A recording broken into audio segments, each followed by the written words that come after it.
Ide antes, as ovelhas perdidas da casa de Israel.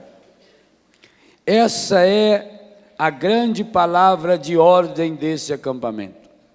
Já disse ontem à tarde, esse trechinho do Evangelho nós já lemos ontem, a partir do versículo 7. Especialmente o versículo 7 e o 8. Precisa ser essa palavra de ordem para você. Para você que sentiu esse chamado e veio a esse acampamento. Meu irmão, minha irmã, nossa fé nos dá uma certeza. Na hora em que você se predispôs a vir para esse encontro, já começou a obra linda do Senhor na restauração da sua família. Essa precisa ser uma certeza para você, porque Deus não se deixa vencer em generosidade. Ao longo da história da salvação, a misericórdia infinita de Deus esteve sempre atenta ao menor sinal de inclinação humana para acolher a graça. Você precisa se convencer da sua importância. Por isso eu falava hoje, no final da manhã, que você precisa se amar. Nós acabamos, por influência do encardido, não acreditando mais em quem nós somos.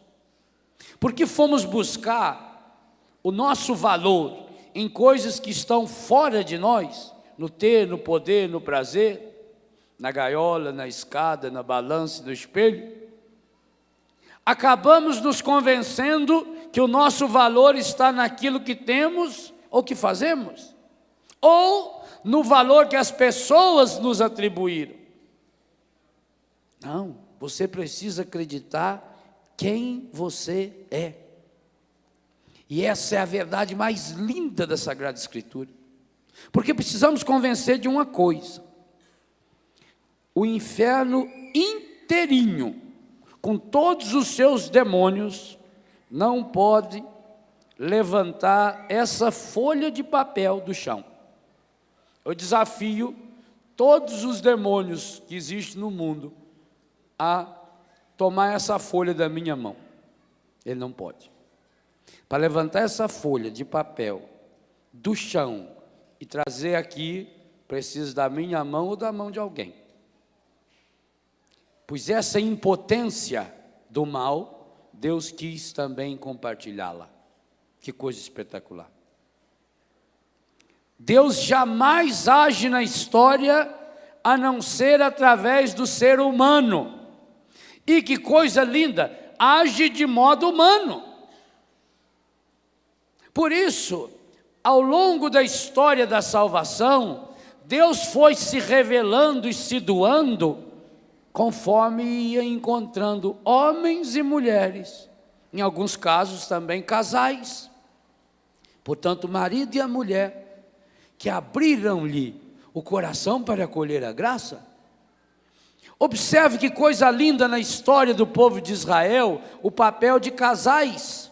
Por que a Bíblia, mesmo sendo escrita num contexto absolutamente machista, ainda hoje, o Oriente, o machismo é reinante. Tanto faz entre os judeus, entre os japoneses, entre os muçulmanos.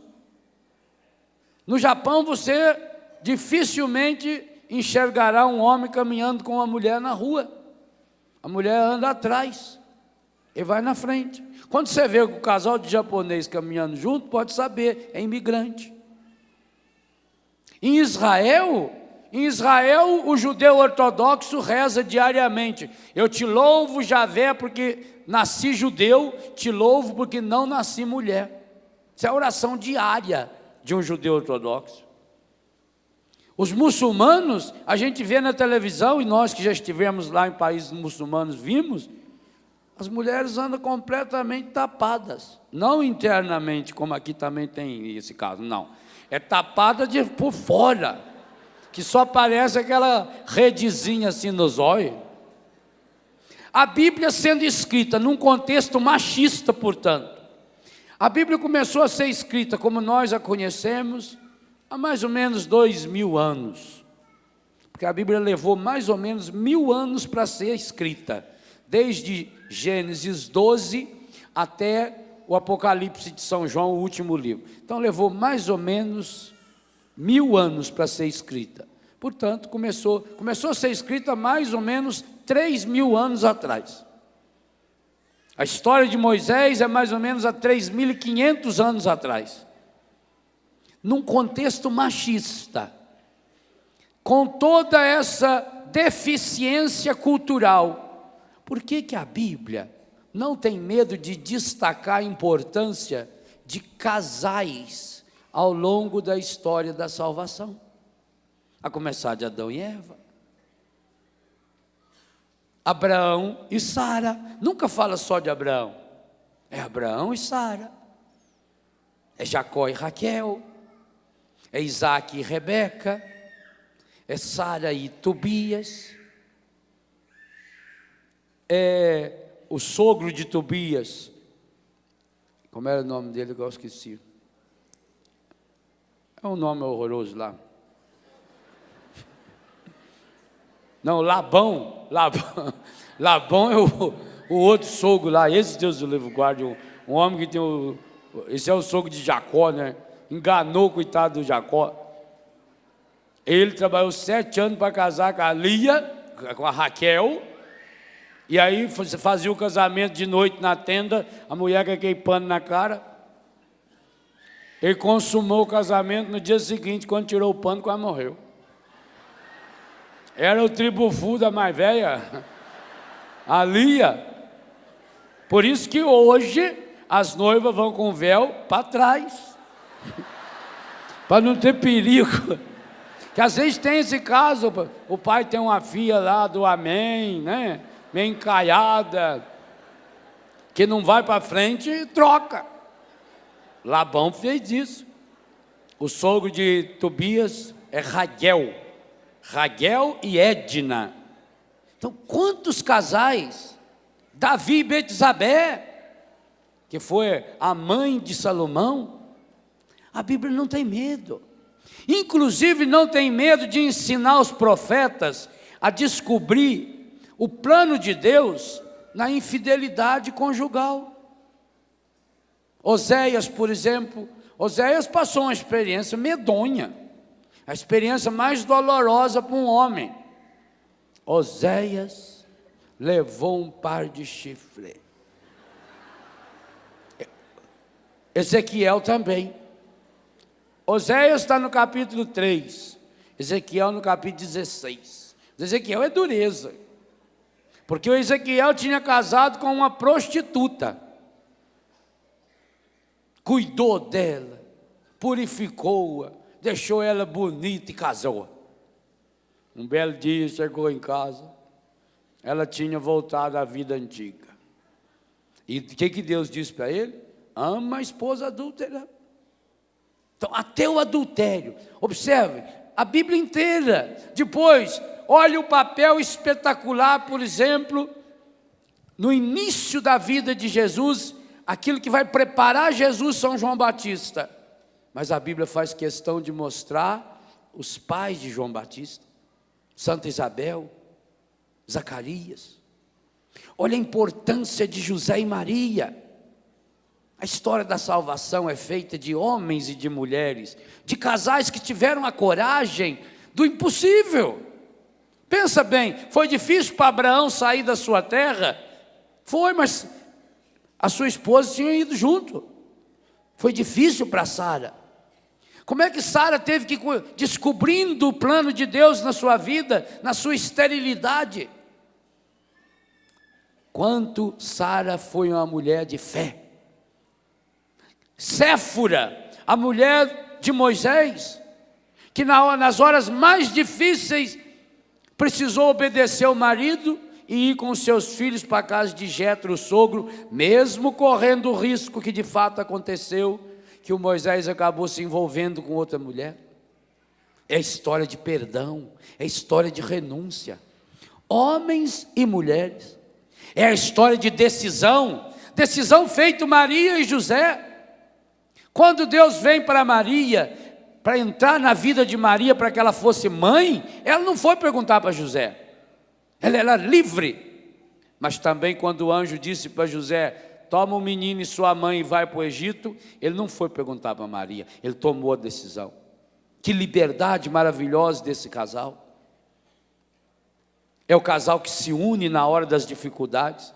Que cena linda quando Jesus tinha 12 anos e se perdeu lá em Jerusalém. Maria e José, aí veio a confiança dos dois. Maria pensando que Jesus estava com José, José pensando que Jesus estava com Maria. Quem tem o bem dentro de si, nunca fica imaginando o mal. Tranquilamente, quando se encontraram, mas não está com você? Não, pensei que tivesse, não está não.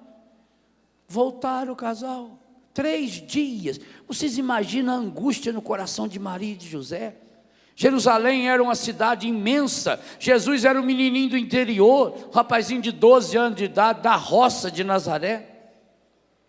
Tudo que passou na cabeça de José e Maria, o filho perdido no meio daquele povo, não sabia onde estava.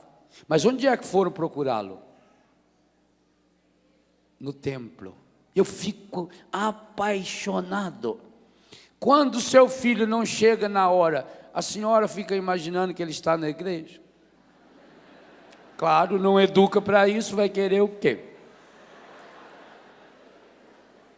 Ai, minha Nossa Senhora, telefone para a delegacia, para o hospital. Já ligou para o hospital?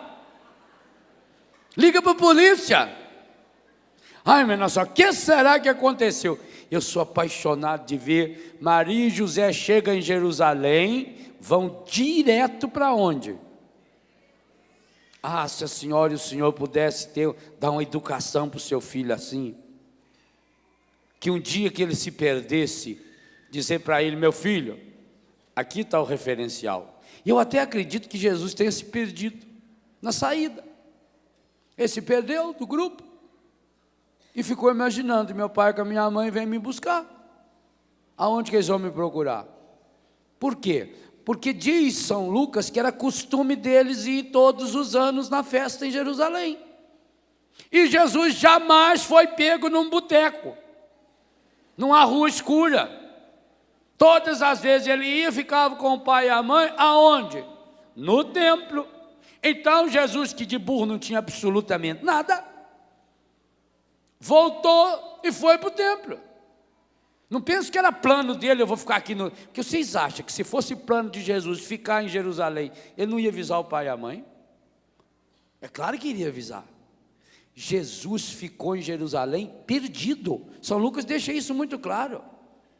Ele se perdeu do grupo, porque aquilo era uma montoeira de gente. Aqui de vez em quando tem umas antas que se perdem, tem que avisar, olha, fulano está lá na recepção esperando. E às vezes tem mais de 12 anos já. Perde, o ônibus fica lá parado, e pior que o motorista não desliga o ônibus, fica xingando, e faz a velha não acha o ônibus. Demora. Para no posto de gasolina para ir no banheiro, tem um que se perde lá. Jesus ficou em Jerusalém porque se perdeu. Mas que coisa linda, ele se perdeu, ele foi correndo para o templo. Maria e José, quando chegaram a Jerusalém, 3 dias depois, portanto no 4º dia, imagina a angústia do coração deles, vão os dois direitinhos para o templo, e lá encontram Jesus falando de Deus. Mas aí vocês sejam a liberdade. Maria falou, meu filho, por que você fez isso, meu filho? Eu e seu pai estão desesperados te procurando. Aí Jesus, que já está no meio dos doutores, já sentiu um MBA, vira e fala, não sabeis que devo ocupar-me das coisas do Pai? O que Maria falou? Nada. Só olhou nele. Isso aí eu sei antes de você nascer. Que isso aí foi contado para mim antes, e o seu pai ficou sabendo que o anjo contou para ele também. Só fez um sinalzinho assim. E diz São Lucas que Jesus, cabecinha baixa, desceu com eles, lhes era submisso, e crescia em idade, sabedoria e graça. Quando a senhora encontra um filho que está perdido, esse é o seu discurso também? Ou começa a se descabelar, e xinga, e briga, e chora? Tem gente que chora mais depois que encontra do que ela que está perdido. Porque fica, eu fico imaginando o que podia ter acontecido. Meu Deus do céu.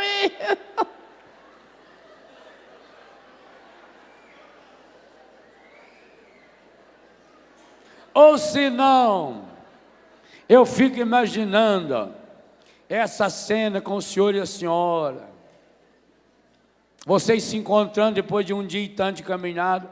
O menino não está com você? Isso é serviço meu, isso é responsabilidade sua? Será que vocês não servem para outra coisa? Já não chega eu ter que sustentar essa casa, quer cuidar desses moleques? Isso é obrigação sua, obrigação minha não, porque ele é menino. Menino tem que estar com o pai dele. Já pensou? Pensa, só imaginar como é que seria vocês dois. E eu jogar na cara do outro. Mas esse menino puxou para o pai.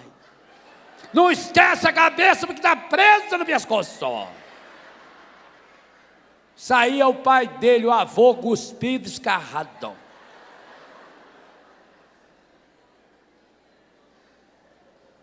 E aí, é claro, depois de brigar um monte, no desespero, vão procurar aonde? Aonde levou.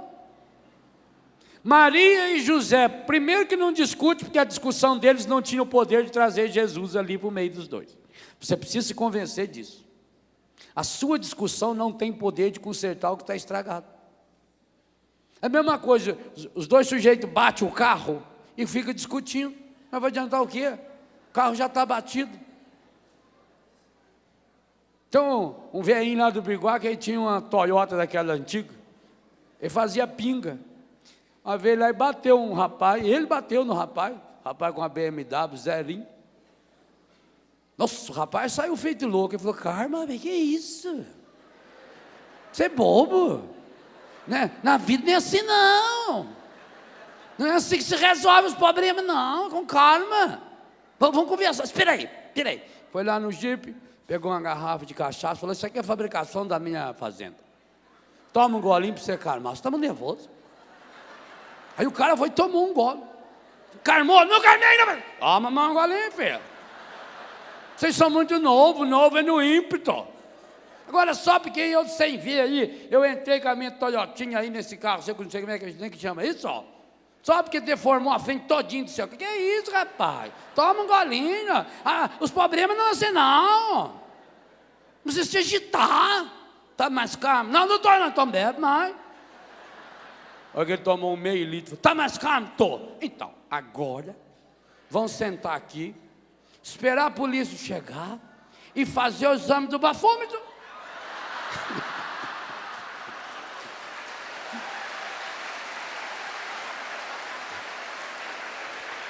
A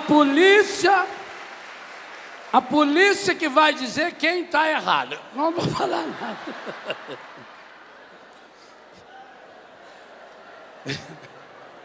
O encardido faz assim.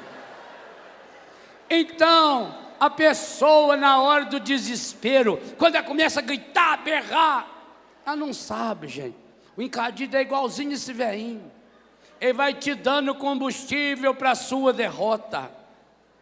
Que coisa linda. Hoje e ontem, o Senhor nos dá essa palavra de ordem. Está dizendo assim, olha, assim como um dia eu precisei de Abraão e de Sara, de Maria e de José, hoje eu preciso de você. Você casal de namorado, você casal de noivo, você casado de novo, 1 ano, 2 de casado, você que já tem 30, 40, 50 anos de casado. Aliás, hoje tão importante quanto evangelizar os jovens, nós precisamos evangelizar os idosos. O demônio tem um projeto muito claro para a destruição dos idosos. Porque eu falava aqui na missa de sexta-feira, a expectativa de vida do brasileiro, graças a Deus, aumentou muito. Hoje, uma pessoa que se aposenta aí com 50, 55, 60 anos, pode viver com muita saúde até 80, 90. Então, e muitos não têm o que fazer. O encardido está inventando programas para idosos, principalmente através dos bingos e dos bailes. O Ministério da Saúde tem uma estatística que devia divulgar na televisão. O número de idosos contaminados com HIV é assustador. Porque com o advento de remédios como Viagra e outros remédios, os idosos passaram a exercer a sexualidade como um divertimento também. Até porque não tem mais o perigo da gravidez, mas tem o perigo da AIDS.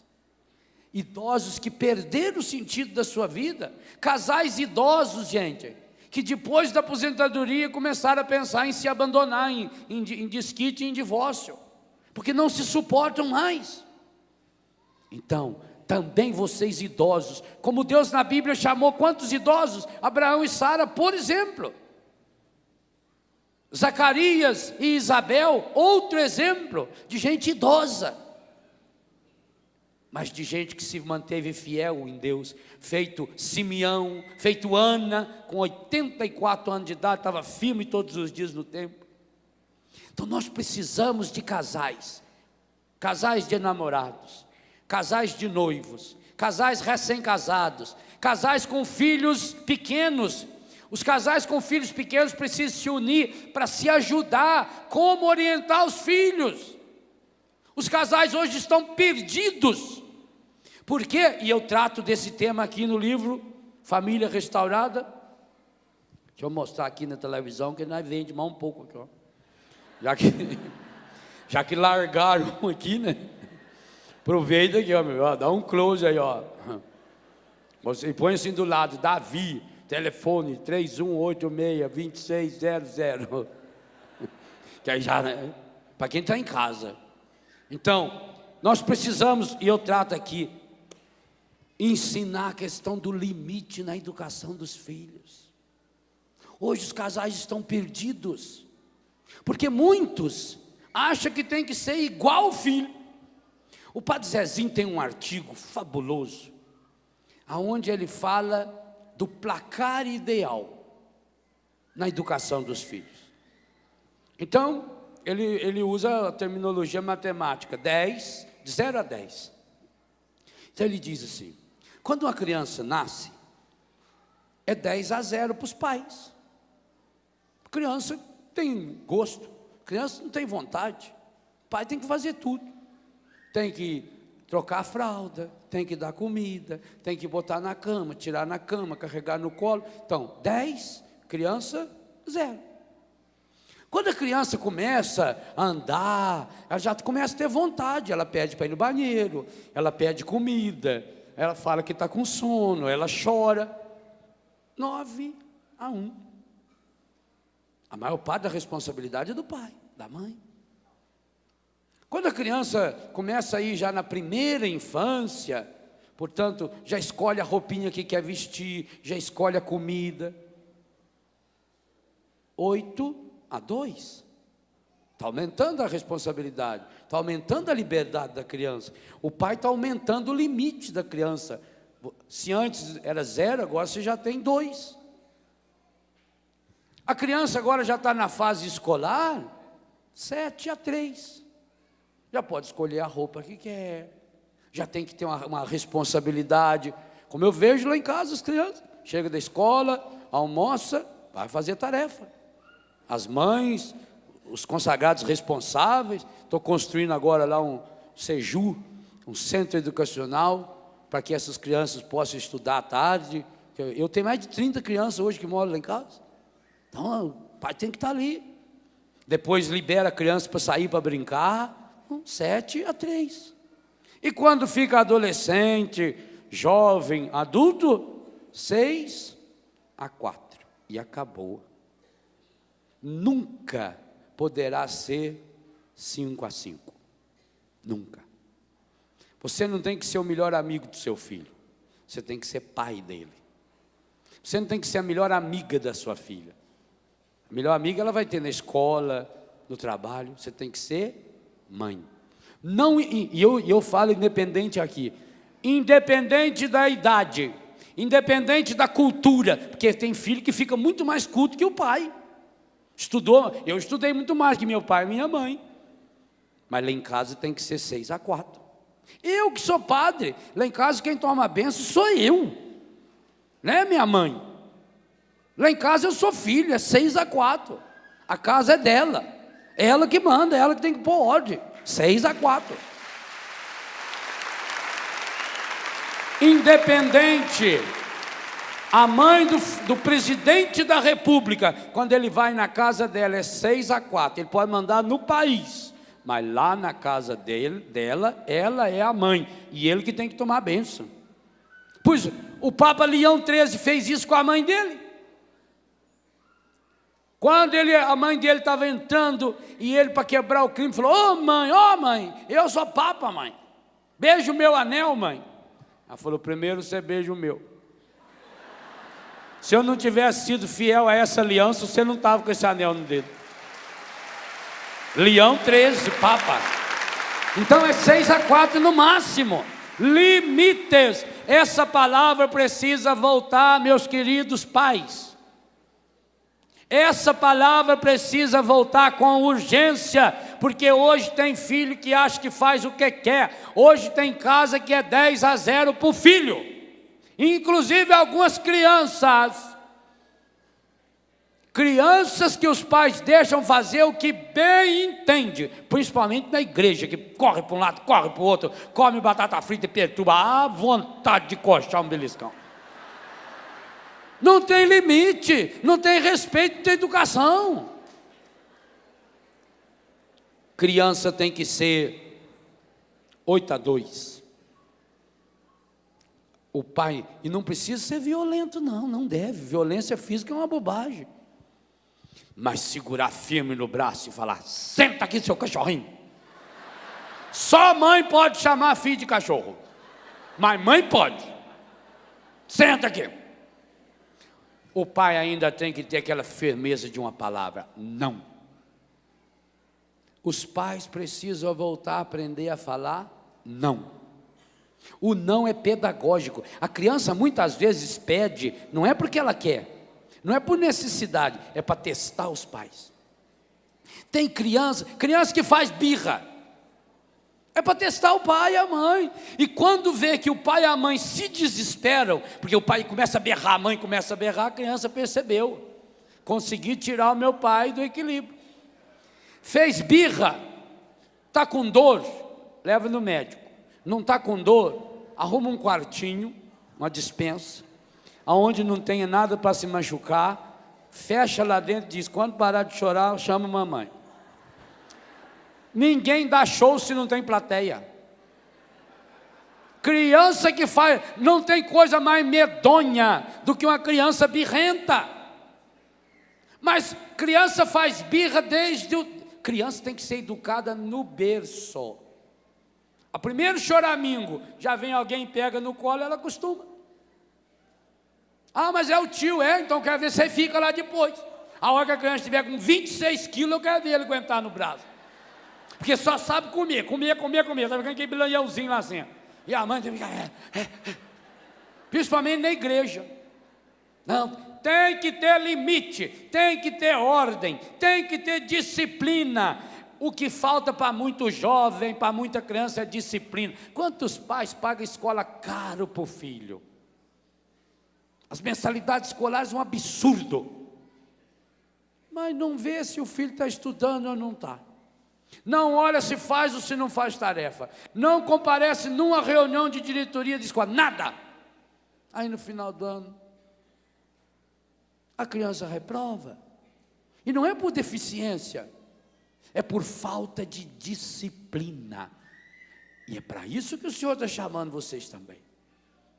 Vocês pais precisam ajudar a evangelizar os pais. Então, casado de novo, tem filho pequeno, ajudar a evangelizar os casados de novos que têm filho pequeno. O pessoal aí da meia idade, que já está casado há 20, 25, 30 anos, ajudar a evangelizar esses casais, e aí tem uma responsabilidade a mais, porque você com 25, 30 anos de casado, você já tem filho na idade de casar ou que já esteja casando, então você vai ajudar também os jovens casais, os jovens namorados. Está faltando, gente, uma trilha segura, está faltando esse limite seguro, inclusive no namoro. Na minha casa, meus pais nunca proibiram nenhum filho de namorar, nunca. Meus pais nunca se intrometeram no namoro dos filhos. Mas nós sabíamos que existia uma linha, e inclusive era uma linha que valia para os homens igualzinho para as mulheres. Meus pais nunca criaram nós, os rapazes, diferente das mulheres. A liberdade que os rapazes tinham lá em casa, as mulheres também tinham. Igualzinho. E aquilo que meu pai e minha mãe exigia das meninas, exigia dos meninos também. Isso é limite, isso é colocar uma trilha segura, e nós temos a trilha segura que é o Evangelho. Mas hoje, Jesus está dizendo essa frase para você: é preciso ir primeiro às ovelhas perdidas da casa de Israel. Meu irmão, minha irmã, as ovelhas perdidas da casa de Israel que o Evangelho fala, são os seus familiares. É lá que você precisa ir. E talvez vai precisar fazer uma revolução. Talvez no começo vai ser muito difícil. Pai e mãe que o filho já tem aí 12, 13, 14, 15, 17 anos, já tem a sua televisão lá no quarto. Pois o pai e a mãe que quiser ser fiel ao Evangelho vai ter que tirar essa televisão de lá. Vai comprar briga. Mas o que você prefere? Que o seu filho perca a televisão ou se perca nos quintos dos infernos? Escolha. Isso vale, se ele tiver 25 anos de idade, vale também para ele. Seu filho está se trancando no quarto, o tempo todo, você para entrar no quarto do seu filho tem que pagar ingresso, tem que marcar a hora, e cada vez que você chega lá, você acha que ele estava na missa da Canção Nova, com turíbulo, porque ele queimou incenso. Ele queima incenso para você não sentir o cheiro da maconha que ele queimou lá antes. Se o seu filho mora na sua casa, ele tem 20, 25, 30 anos de idade, na sua casa manda você, e é 6-4, no máximo. Ele quer levar os amigos para fumar maconha no quarto? Ele que vai alugar um quarto e morar numa pensão. Ele quer levar as namoradas ou os namorados para o quarto? Ele que aluga um motel e vai morar lá, mas não na sua casa. Na sua casa manda você. A sua casa tem que ser consagrada, a sua casa tem que ser abençoada. E eu falo um capítulo especial nesse livro, que vocês pais têm o dom e o dever de abençoar. Você tem que abençoar a sua casa, mãe tem que abençoar a cama do filho, pai tem que abençoar o quarto do filho. Aquilo que você tem que ser abençoado. Seu carro tem que ser abençoado. Se você vai emprestar o carro para o seu filho, desde que ele seja maior de idade, tenha documentação, seja responsável e mereça, fez por merecer, ele tem que ter limite. Você tem que dizer aonde ele pode ir, quando ele tem que voltar, e de vez em quando você tem que ir lá olhar para ver se a quilometragem foi o que ele falou mesmo, se ele deixou em dia o combustível como você mandou. Tem que fazer isso, porque trata-se hoje, meus irmãos, da salvação eterna dos nossos filhos e filhas. Nós não estamos falando em pedagogia, não. Nós estamos falando em salvação, nós estamos falando em Evangelho. Infelizmente, muitos jovens hoje caminham decididamente para o inferno, e a culpa é dos pais, porque levar para o céu é difícil. O caminho para o céu, Jesus já falou, é estreito, é subida. Exige renúncia, exige sacrifício, exige comprar briga, mas tem que fazer.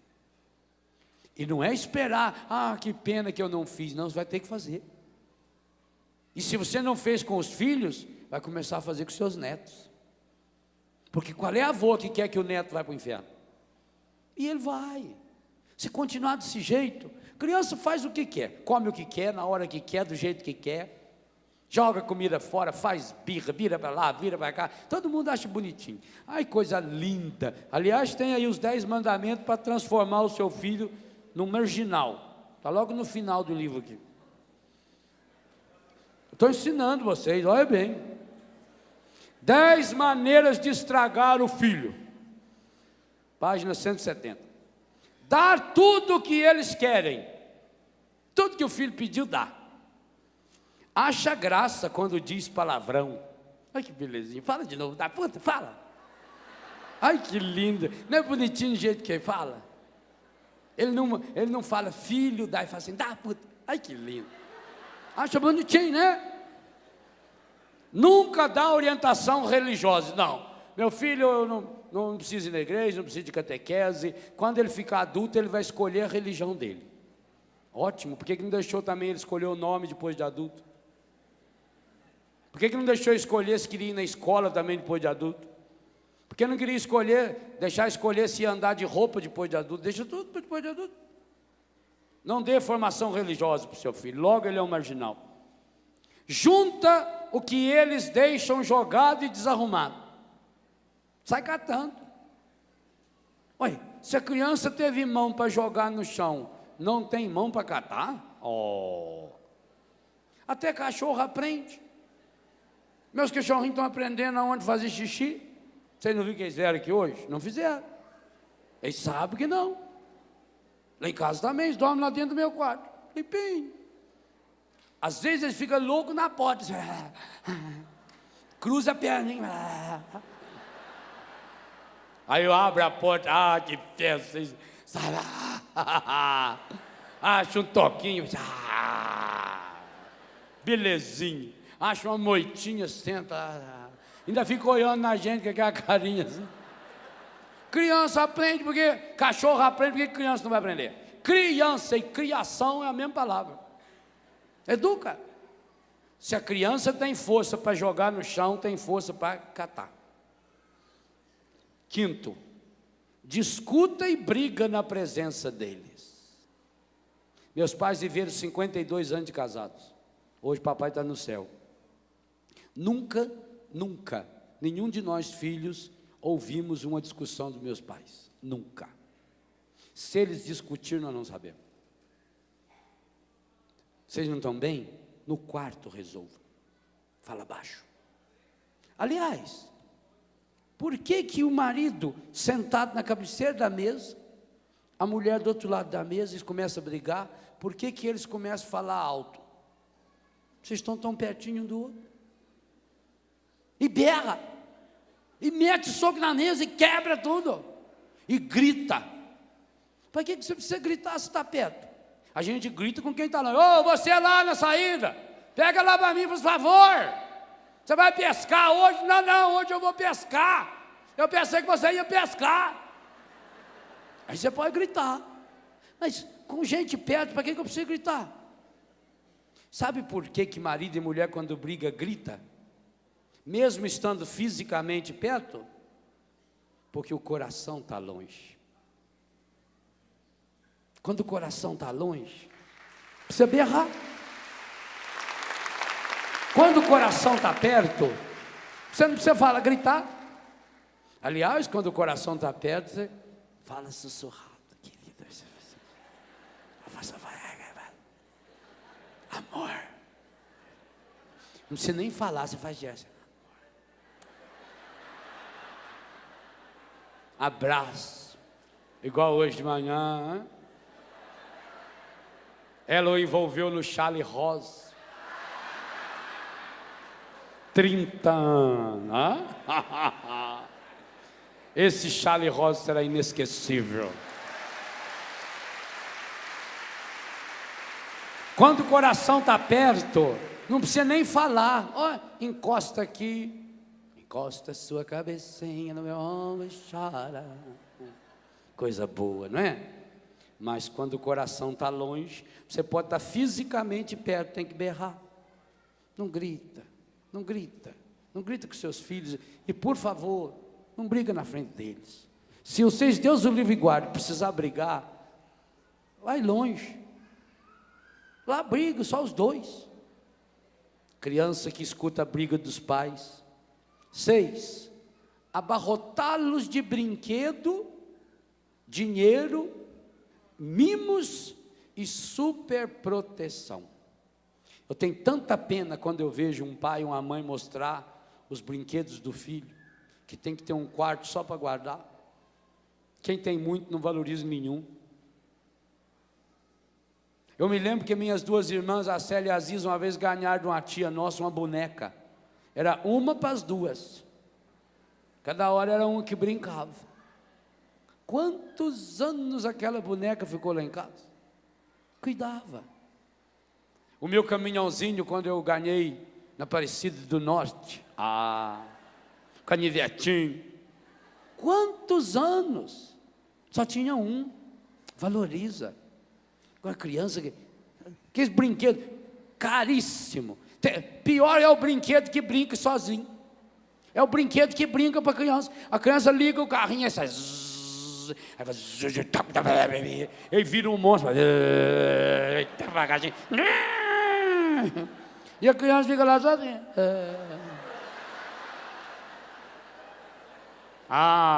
Bom eram os nossos brinquedos. Nós fazíamos um cavalinho de madeira e andava naquilo. Eu tinha lá várias vacas e bois, tudo feito de sabugo. Depois que a gente foi crescendo, foi precisando de sabugo. E aí, acabei com o meu plantel. Mas fazia as vaquinhas de sabugo, fazia de chuchu, não, mamãe nunca deixou eu fazer de chuchu. Chuchu é para comer. Mamãe não deixava nós brincar com chuchu, não, é sagrado, comida é sagrado. Você que tinha criatividade, pular aqueles quadradinhos que eles faziam no chão, né? Pular corda, jogar maré, brincar de tourada. Criança era tudo saudável. Hoje não, hoje fica tudo uns bobinhos, lentinhos lá. Liga o botãozinho, ou senão fica lá no videogame. Aperta. Pior que tem uns adultos que ficam junto e babando. Esse é caso de internação. Dependendo da idade. Se você tem mais de 7 anos de idade e gosta de brincar com isso, por favor, consulte um psiquiatra. Dinheiro para criança, a mesma coisa. Que tristeza, eu era diretor de um colégio em Santa Catarina, eu via criança tirar dinheiro do bolso que eu não tinha no meu. Nota grande. Pai que dá dinheiro assim para criança. Mimos e superproteção. Não, meu irmão, deixa cair um pouco, deixa esfolar um pouco. Criança, quando ela cai por conta própria, o peso do corpo dela não machuca, não. Deixa cair. Só assim que aprende a levantar. Olha os cabritos, como eles educam os cabritinhos. Lá em casa, uma vez tinha um cabrito que eu achei que ela era débil mental. A Dorothy. Nasceu o filhinho da Dorothy, o bebê. A Dorothy começou a lamber ele, lamber. Eu estava roçando um passo lá, ficava só olhando. Bonita. Quando ela depois lambeu ele lá uma meia hora, ela enfiou o chifre por baixo da barriga dele e foi fazendo força. E ele, muito molezinho, tá?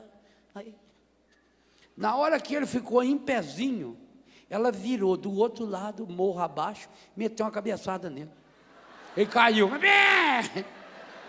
Ela foi de novo. Começou a levantar e dar cabeçada. Eu já estava pronto para ir lá impedir aquela cabra assassina. Então por que está levantando o cabritinho? Aí eu comentei com o papai. Ele falou, mas é assim mesmo. É que o cabrito, se ele não aprender a levantar rápido, qualquer bicho mata ele. Uma cobra, um cachorrinho vem lá e mata ele, gruda no pescoço. A grande arma do cabrito, além da força da cabeça, do cabrito, do carneiro também, é levantar rápido. É o que ela está ensinando. Primeira coisa que ela está ensinando para o filho, levanta rápido. Então ela está ensinando ele a ficar em pé, derruba para ele levantar rápido. Às vezes na educação a mãe tem que fazer isso. Então tem que ter coragem. Muitas vezes dói o coração de uma mãe quando ela tem que punir um filho. Dizer, não vai, meu filho. Hoje você não vai. Mas todo mundo vai, meus colegas vai. Mas você não vai. E não precisa berrar também com ele. Já estou dizendo que você não vai! Para quê? Seu coração está longe? Coração longe berra. Não, você não vai. Não, mas mamãe, eu já falei. Agora, uma coisa importante que Jesus ensinou, hein? Não é não. E também o seguinte, o Senhor, se a sua mulher falou não, mesmo que ela estiver errada, não fale sim. Sustente o não. Depois converse com ela lá no quarto. Falou bem. Não está certo o que você fez. Mas na frente do filho, nunca tire a autoridade do pai. Nunca tire a autoridade da mãe. Nunca. Então não discuta, não briga e não tire a autoridade. 7. Não exigir nada. Satisfazer todos os seus desejos. Não precisa exigir. Você precisa corresponder. Meu filho já arrumou sua cama? Por que um menino de 7, 8 anos não pode esticar a cama dele? Não pode varrer o quarto dele? Não pode secar uma louça? Não pode pegar umas coisas lá fora para você? Pode e deve. Hoje tem tem uns cavalão hoje aí de 14, 15 anos, que não cata a roupa deles no chão, que fala a minha empregada. Criança não tem empregada. 8. Dar-lhe sempre razão, tomando sempre o seu partido, desculpá-lo sempre. Tudo que ele fizer errado, acha um culpado para botar. Ele tirou nota baixa, culpa da professora. Não. É duro para um pai ter que acolher o fracasso do filho, mas tem que acolher. 9. Está sempre ausente. Não acompanhar, acomodar-se, omitir-se. 10. Nunca elogiar, não dar carinho, não dar tempo, ou não é meu não, e vingar-se. O filho precisa de muito amor, mas o amor verdadeiro, aquele amor firme, aquele amor que compromete.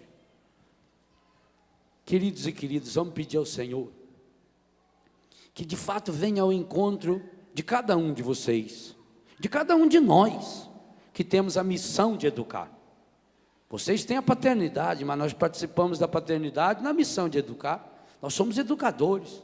Meu caso, muito mais ainda que muitos colegas padres, porque vivo no meio de jovens, de adolescentes, de crianças. E muitas vezes sofro igualzinho vocês. Dou bola fora igualzinho vocês. Mas também, quando a gente der bola fora, não deve ter medo de pedir desculpa, não. Sabe, que coisa maravilhosa. Jesus não exige que você seja um super pai, ou uma super mãe, não. Você precisa ser um pai e uma mãe, precisa ser um marido e uma mulher, com seus defeitos, com as suas limitações, mas cada dia mais buscando essa força de Deus. E é o que nós vamos pedir agora. Agora nós queremos pedir ao Senhor que continue fazendo essa obra de cura e restauração, trazendo a luz do Evangelho e a graça de Deus naquelas áreas do seu passado, dos seus antepassados, que ajude você hoje a ser pai e mãe, marido e mulher, na força e na graça do Espírito Santo de Deus.